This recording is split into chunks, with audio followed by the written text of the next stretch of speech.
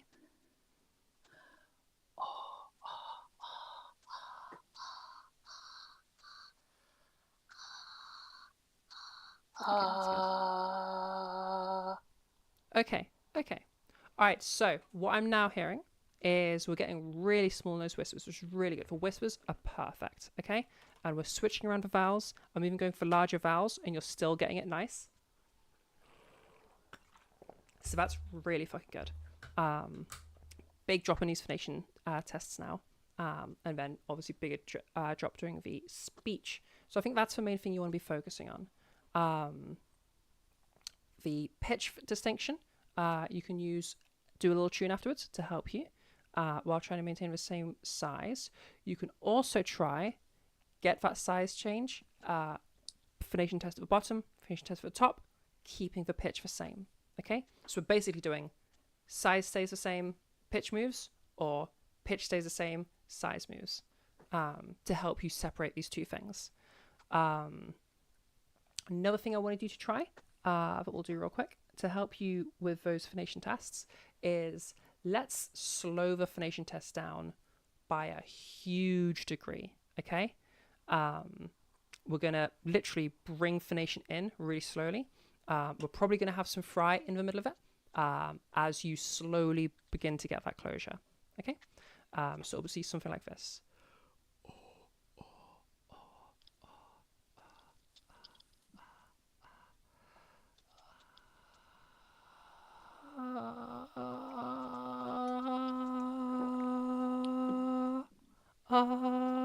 Okay. Yeah, okay. I'm sounding like this now.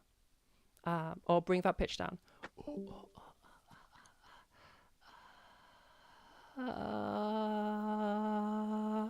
Okay.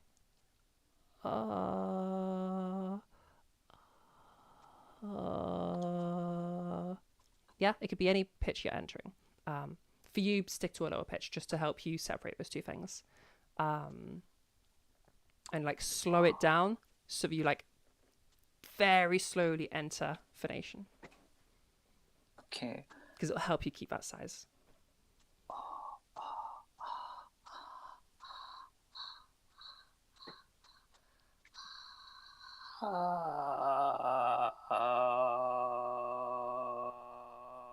Okay. Do you hear that change there?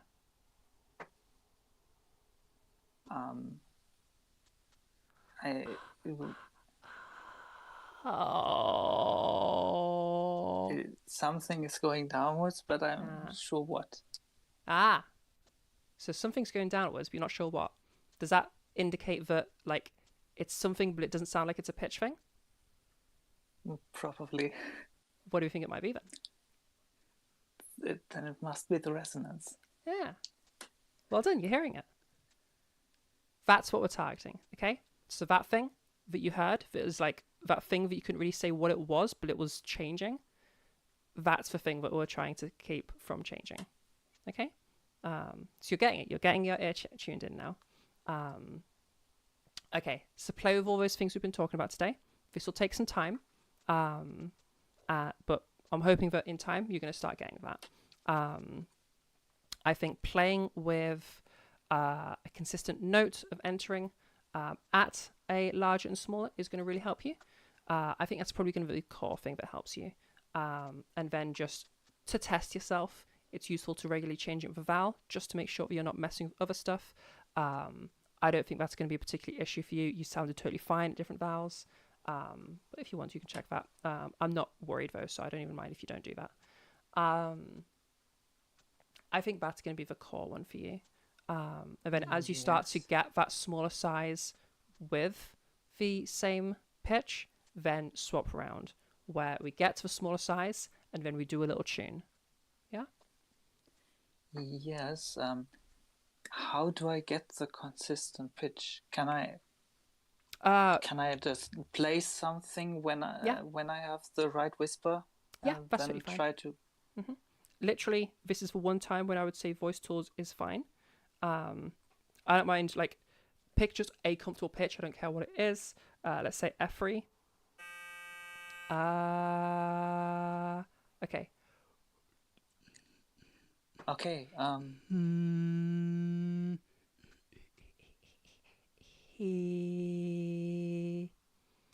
Yeah, you get the idea. Use a tuner, use Yeah. whatever you want. I don't mind. You should be able to hear it as well, but a tuner can help. That's totally fine. Okay. Yeah. Thank you so much. Yeah, you're super welcome. You're super welcome. Really glad that you could start hearing it in that moment. Let's do one more, just because I want to see how you do. Give me the big cheese or big E, little E, phonation at both ends at the same pitch. You can choose a pitch, or I can choose for you. Up to you. Maybe can you do the pitch once I have the right resonance? Yeah, sure. Do you know if there's a certain pitch that is comfortable for you from your singing background, or do you want me to just pick one that I think probably is? You can just pick one. I mean. Yeah. Okay. I was. Yeah. We'll go F3. Okay.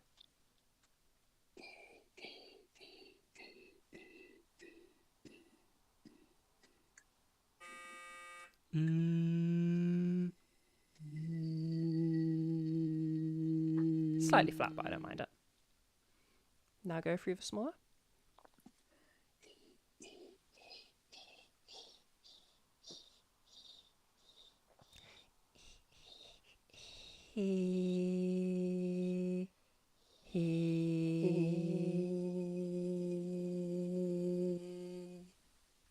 Go through that again. Your mic did a thing, so I missed it.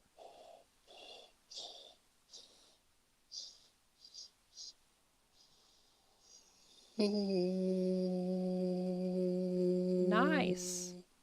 Spot on. Do you hear the difference between those two? Well, the other one was also, I think, different from my normal speaking voice. Yeah, they were both different. But could you hear the thing that was different? Because the pitch was pretty good. I think I heard something that was different. But it is always very difficult to isolate. That thing was resonance. Listen back over this, like in your own time. Listen to yourself doing that just now. That was resonance. So we're probably around. I'm sure people in YouTube can tell me how long I've been streaming for to help you get a timestamp. Somewhere around 5 hour 30, something like that, depending on when I actually hit go live. Wow, I've been going for 5 hours. That's nuts. That can't be right. 7 till 10. No, 3 hours 30. Yeah. It's because it says 22. I'm getting muddled up with the 7 there. Yeah, somewhere around there. Wherever this is in the VOD right now, give that a listen to in your own time. You'll be able to hear that change in your voice. That's what's practice. Okay? Yeah. Okay. All right, Thank you. Sick. Good luck. No worries. I'm glad that you're getting somewhere with this. Yes. How do I? Oh, youtube.com/@trans_network. Yes, I think I found the video already. I just had trouble with. Here is the phone thing. Oh yeah, you don't have to do that right now. Just do that in your own time. To get out of the call, I mean, yeah. Oh, you're just looking to mute your mic. Oh, okay. Okay, they figured it out. Nice. Okay. Oh, because they're trying to switch back to PC, aren't they? All right. Would anybody else like some help with their voice? Yeah, because they switched to mobile, so I assume they're trying to figure out how to switch to PC again.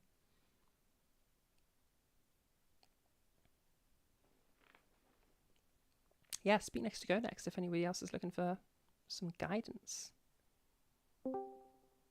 Yeah, there you go. Friday's back now. But if there's nobody else, then we'll finish off here. So thank you all for being here today. We've had a whole bunch happen today. Holy moly.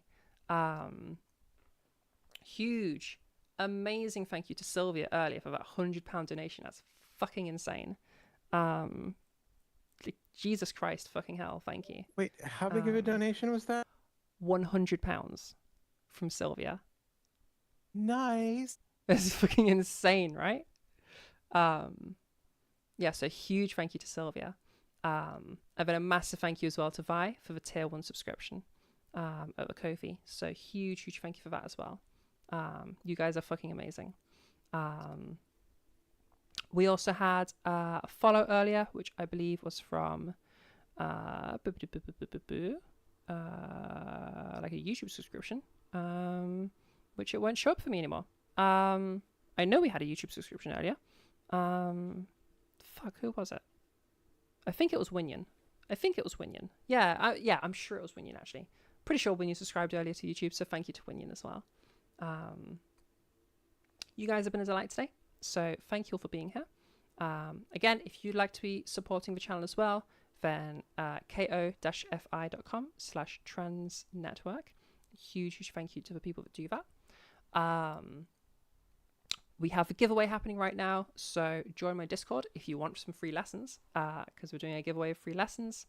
We're doing an art competition, so if you want to make some art for the community, we're looking for banners right now. There's a guaranteed winner from the banner category, and then other winners from the other categories, basically. We're looking for banners, we're looking for emojis, we're looking for just artwork in general you think would be useful. We're looking for overlays, like that little heart thing that popped up, other things for that. Anything you feel like you can do. There's a category for you, and there's just a general, just whatever category. So less likely to win the whatever category, but it's still there if you want it. So yeah. The giveaway happens on the 22nd, so get those submissions happening.